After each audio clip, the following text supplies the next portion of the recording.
ये कहानी एक ऐसे राक्षस की है जिसे आप लोग जानते होंगे या नहीं ये मुझे पता नहीं। उस राक्षस का नाम है ब्रह्म राक्षस। भूत प्रेतों में भी कई योनियां होती हैं, अनेक नाम होते हैं जैसे भूत प्रेत, पिशाच, राक्षस, डायन, चुड़ैल आदि। तो दोस्तों, बिना समय बर्बाद किए मैं अपनी कहानी पर आता हूँ। हमारे गांव में एक ब्राह्मण रहते थे जिनका नाम था नत्थी लाल। लोग उन्हें शर्मा जी कहकर बुलाते थे। उनके घर से कुछ दूर खेत था और उस खेत में एक विशाल पीपल का पेड़ खड़ा था। वह पीपल बहुत पुराना था। कुछ समय बाद शर्मा जी ने उस खेत पर घर बनवाने की सोची, क्योंकि उनका पुराना घर बहुत छोटा था। उन्होंने उस पीपल को काटकर नया घर बनवा लिया। शुरुआत में सब कुछ ठीक ठाक चला, पर कुछ दिन बाद शर्मा जी बड़े परेशान रहने लगे। पहले वह पूजा करते थे, लेकिन अब नहीं करते।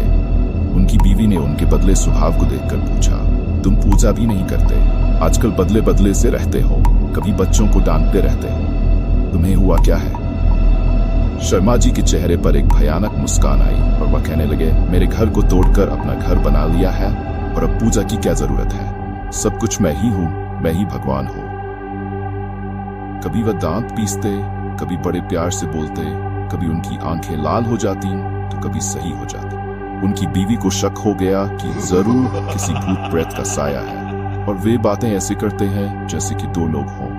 तब पंडितानी ने उन्हें बिठाकर हनुमान चालीसा पढ़नी शुरू की। सोच रही थी कि अगर कोई भूत प्रेत होगा तो भाग जाएगा, पर शर्मा जी पर उसका कोई असर नहीं पड़ा। वह एक टक लगाए देखते रहे। उसने कई मंत्र पढ़े, गायत्री मंत्र भी। तभी शर्मा जी की आंखें लाल हुई और वह कहने लगे, मैं किसी से नहीं डरने वाला, और तू क्या समझ रही है, मैं इसे ऐसे नहीं छोड़ने वाला।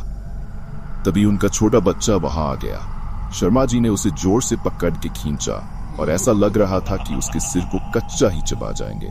पंडितानी ने कहा, बच्चे को छोड़ दो, इसने क्या तुम्हारा बिगाड़ा है, उसे छोड़ दो। पंडितानी ने विनती की और बड़े नम्र भाव से कहा, उसे छोड़ दो।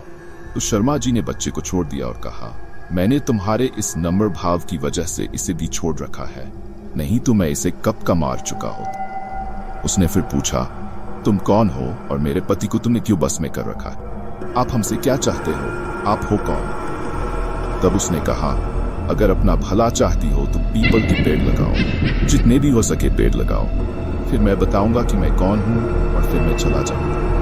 तब पंडितानी ने 101 पीपल के पेड़ लगाए। एक दिन उसने देखा कि शर्मा जी सुबह उठकर पूजा पाठ कर चुके हैं। तब पंडितानी से शर्मा जी बोले, मैं तुम्हारे पति को आज छोड़कर जा रहा हूं, तुम सदा सुखी रहो, तुम्हारे आचार विचार बहुत अच्छे हैं। मैं ब्रह्म राक्षस हूं, वैसे मैं किसी को नहीं छोड़ता और न ही किसी से डरता हूं। मैं ब्रह्म राक्षस हूं, हा हा हा। तुम्हारे पति ने मेरे पीपल को काट दिया था जिस पर मैं हजारों सालों से रह रहा था। मुझे गुस्सा तो आया, पर तुम्हारी अच्छाई के कारण मैंने इन्हें छोड़ दिया।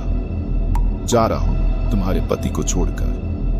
तब अचानक शर्मा जी सही हो गए और पंडितानी की आंखों से आंसू निकल पड़े।